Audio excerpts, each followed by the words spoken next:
For 9 days in 1926, Britain experienced its first and only general strike, when workers from various industries downed tools in support of the rights and pay of miners. When Lawrence hears about it, he feels depressed, describing it as like the end of the world, hoping the strike will pass quickly and the miners will feel right about it. Having grown up in the mining town of Eastwood, Lawrence had previously witnessed the first national miners' strike of 1912, which led to the government passing the Coal Mines Minimum Wage Act. He would immortalise these events in the short story, Strike Pay. His concern this time is not so much class consciousness, but that the government will maintain an iron resistance, as one paper reports. This fills him with dread. Since the war, I've no belief in iron resistances. Flesh and blood and a bit of wisdom can do quite enough resisting, and a bit of adjusting into the bargain. And with iron, one only hurts oneself, and everybody. Rather than will the proletariat to overthrow the bourgeoisie, he confides, "I'm scared of a class war in England. It would be the beginning of all things." Be this as it may, class would be firmly rooted in his mind 2 years later, when his final novel, Lady Chatterley's Lover, dared to suggest an aristocrat might get it on with a worker. So outrageous was this suggestion, the book would be banned until 1960. But presently, it is micro rather than macro issues that occupy his thoughts. The longer I live, the more I realise it would shatter the nerves of an Aristotle or Socrates to have to think deeply about this world we've got ourselves into. It's no good taking long views. It's like looking down the crater of Vesuvius. You see nothing and you asphyxiate yourself. Best tackle only little problems and tidy up small corners.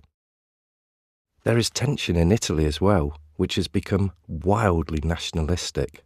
So much so that I think Tuscany feels that she may as well go one further back than Rome and derive herself from Etruria.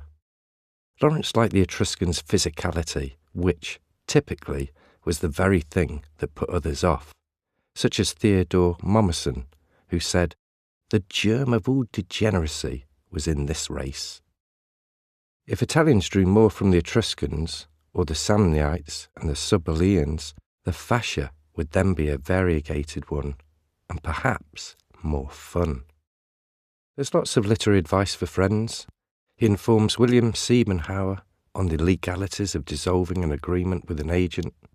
Mabel Dodge Luen is told, "There's enough of your ego in the book without having to write your name large on the title page."